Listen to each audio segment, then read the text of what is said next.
Apa ya? Ya sebatas memberi masukan sama pelatih, juga sama atlet, ya apa-apa yang apa, perlu lah dilakukan oleh atlet ya kan.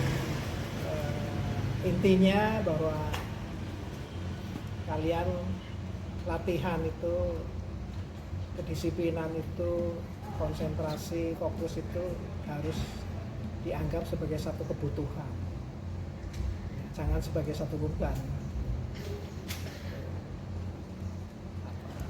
buat atletnya. Intinya seperti itu. Jadi dia latihan itu memang membutuhkan latihan, seperti kalau kita membutuhkan makan gitu, sama. Nah, pelatih ya bagaimana berkomunikasi dengan atletnya dengan baik, terus menyampaikan program latihan dengan baik, dengan jelas, dan ya menyampaikan tugas-tugas atlet, anak didiknya harus seperti apa menyikapi profesi mereka sebagai atlet bulu tangkis. Itu sih inti tugasnya seperti itu. Kalau hal-hal yang sifatnya berkaitan dengan teknik, fisik, non teknis itu kan sudah ada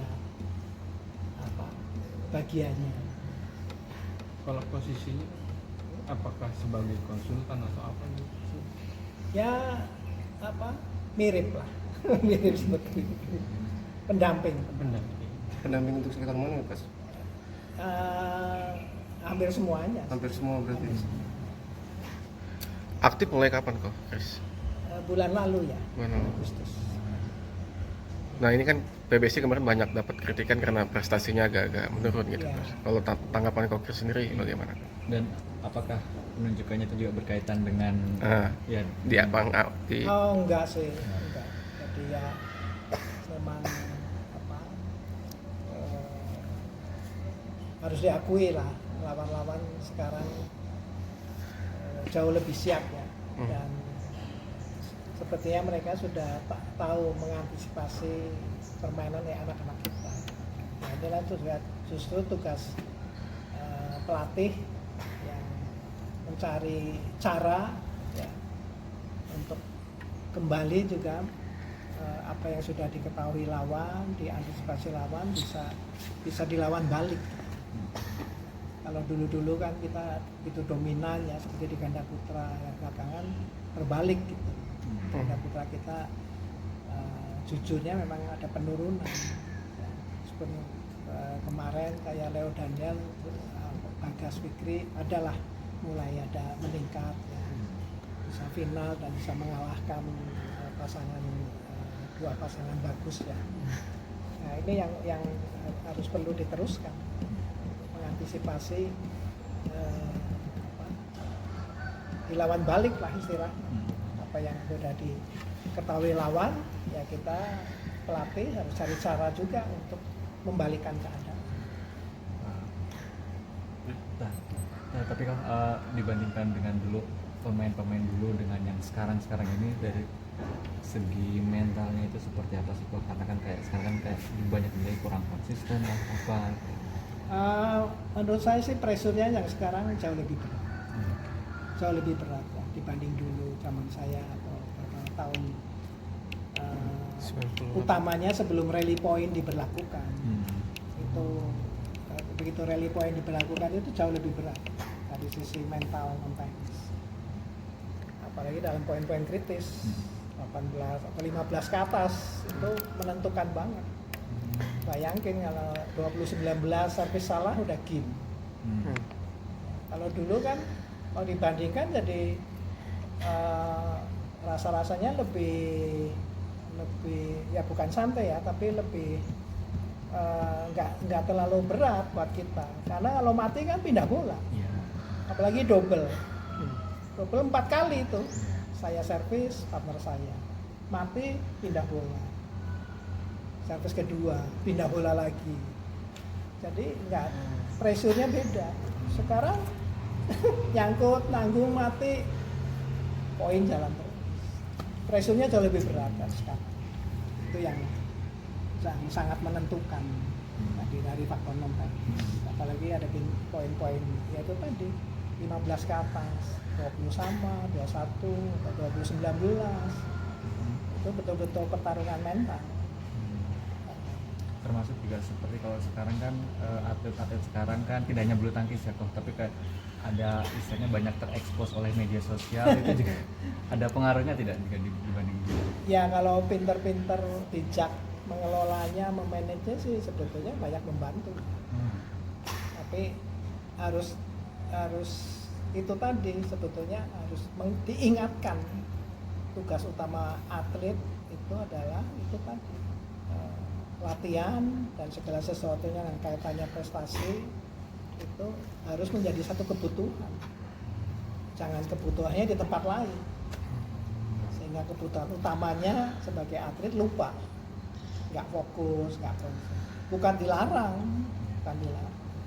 Itu bisa sangat membantu kalau mengelolanya, memanajenya dengan bijak.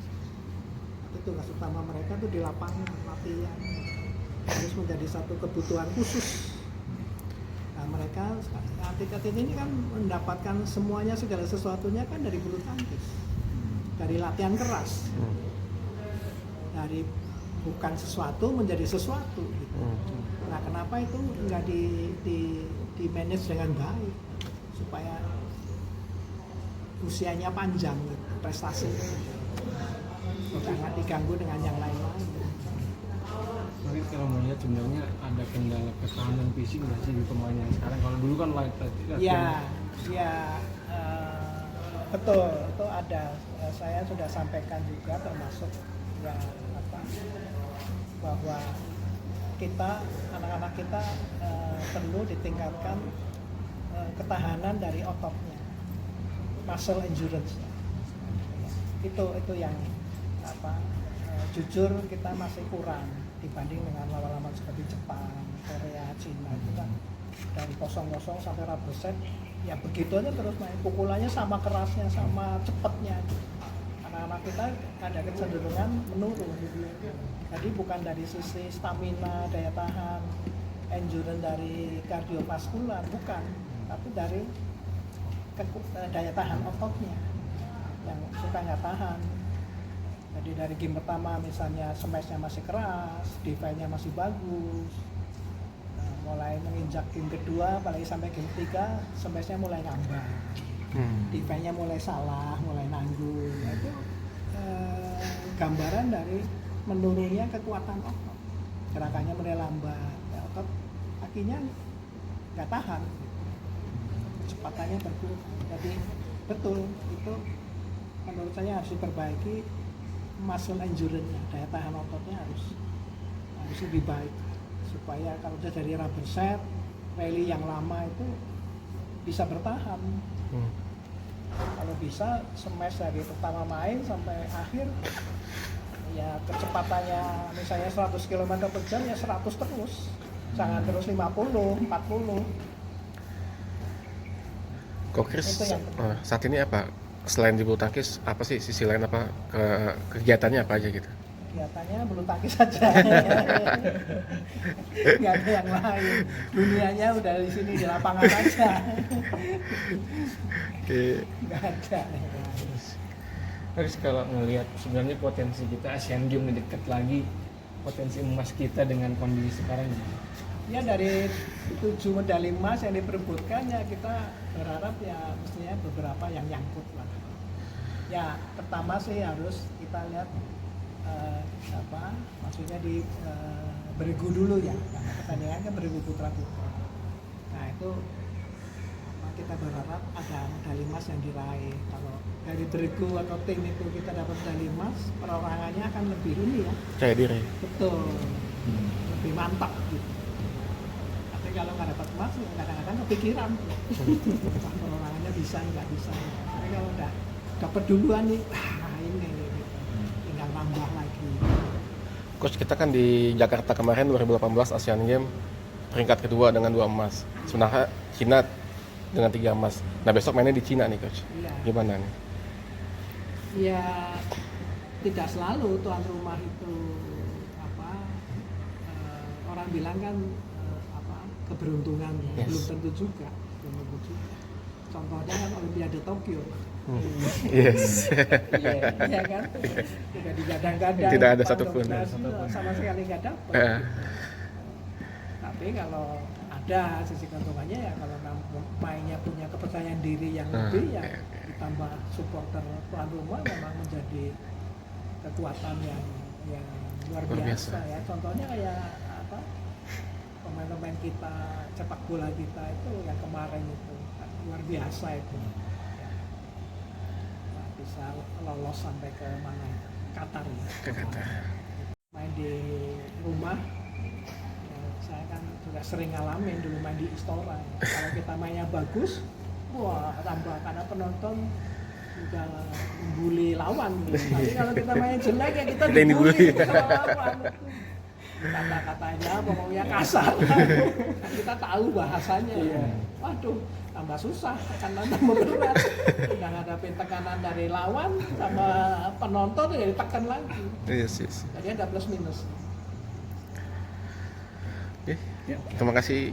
Saya inti di kandang lawan itu saya bilang sih ya pasti tuan rumah akan kasih supporter kepada pemainnya dengan luar biasa. Nah, jawabannya hanya satu. Kamu buat supporter itu diam. Caranya apa? Kamu mesti leading. Itu saya dulu main pemaskar di mana di Malaysia itu kan biasa supporternya juga nggak kayak kita. Tapi saya pikirnya itu awas kamu bikin diam itu malah kamu akan bully pemain kamu sendiri. Caranya apa? Tekan terus leading, pasti diam. Malah dia nyorakin pemainnya sendiri. Ngepukin gitu. Caranya gitu, balikin. Kalau kita makin nggak bisa seperti itu, kita makin ditekan, dibully sama supporter lain.